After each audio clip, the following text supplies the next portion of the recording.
Hey guys, today I'm making another phone review. This time we have the 2019 Samsung Galaxy A20S with me. This Samsung's latest sort of budget release. The A series is now replacing the J series, and this was released back in 2019, late 2019, and it is the low budget successor to the J4 and the J6. And today we're gonna take a brief walk around and review of this. Now moving on to the exterior of the phone, and this particular Samsung is in dark blue color, which makes a reflection of the dark blue. Looks very pretty. It gives a look of a glass back, but in fact this is plastic. And the front is glass obviously, and we have the triple camera layout at the back along with the fingerprint sensor.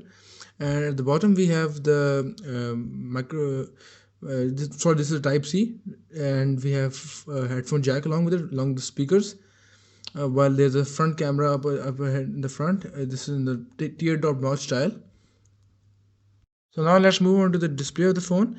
This is a 6.5-inch IPS LCD display, and it has a resolution of 720 by 1560 pixels with a screen density of 264 pixels per inch. While the display itself looks very nice, on closer inspection it looks a bit pixelated, but that does not make much of a difference in this price segment. Otherwise, the colors are very bright and they stand out on this display. Let's move on to the power of the phone. The Samsung Galaxy A20s is powered by a Snapdragon 450 processor along with 3 GB of RAM and 32 GB of ROM. So this is typical budget mid-range specs. As you can see, the power is adequate for this price range, although there are better Chinese phones within this performance segment. Otherwise, this is the phone that will handle all daily tasks with ease, although it will show some age when you push it to the limit with some intensive gaming, because it has a Adreno 506 graphics processor as well. While the Snapdragon itself is not the latest, it is a workhorse and it will power through your daily task usage easily. Let's move on to the software of the phone. This is the Android 9 Pie edition of Samsung's One UI software. This is a really nice software and a much bigger improvement of Samsung experience, which was Samsung's previous software edition. And this is the Android 9, and will show some feature of the One UI software. It has this two finger usage of the phone, along with this swipe down feature, along with the redesigned icon sizes, which would look really appealing to the eye, along with decent punchy colors. And overall, there's a dark mode in the phone as well. And this is the best custom software on the sale right now in the market. Let's move on to the camera of the phone. It has, as I mentioned before, three different lenses. This is a 13 megapixel wide lens along with the 8 megapixel ultra wide lens and then 5 megapixel depth sensor. So how do these work along when we in practice? Let's find out. First we open the camera, and the camera UI is very simple and basic to use. And now we have some objects along to protect the camera. Turn the flash off. Focus. These are basic settings. There are no additional pro settings or otherwise involved. Okay. Taking a look at the samples we collected from the camera we took, and in this typically a bit high light situation, the camera shines. As you can see, there's a lot of detail in the cars, and the colors also pretty accurate as to the mark.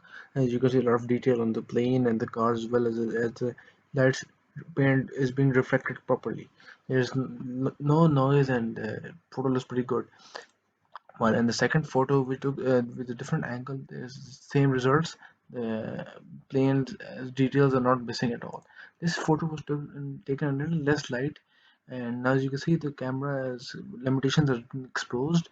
The car's colors have changed, and there's a lot of noise in the photo, but there's expected in this budget price range cameras. Otherwise, the photo quality is pretty top notch in this phone. As I mentioned, this is a selfie camera which also has a LED flash itself, which is quite a rare thing in this price range. The sensor has an 8 megapixel lens, and it shoots videos at 1080p at 30 frames, which is same for the back camera as well. So there's nothing unusual there. And now let's check out the loudspeaker. This phone. Let's check out the loudspeaker. I'm gonna play some music here. Yeah, it's fairly loud and with some decent background volume. But there's some lacking in bass, which can be easily redeemed by using headphones. That's moving on to the battery, which is fairly one of the strongest points of this phone. It has a 4000 mAh lithium-ion power battery, and it easily gives a day's usage with some hard usage, while it gives 1.5 with some slightly slow usage. Otherwise, it also has Type C and fast charging with a 15-watt charger bundle in the box as well. So as you can see, the phone has been used, but like 71% battery, and it still shows one day 11 hour with the current usage. So as you can see, the battery is really good. The phone doesn't have an IR sensor, which most phones don't have. But now let's move on to the fingerprint of the phone, which is placed really centrally behind. It's a fairly fast sensor. It also, the phone also has Face ID, but the fingerprint is far more secure biometrically. It is a smooth unlock, but it sometimes takes some time to open, but otherwise it's accurate. So that was my review of the Samsung Galaxy A20s. I hope you liked the review. If you like the review video, please make sure to like and subscribe, and stay tuned and stay safe.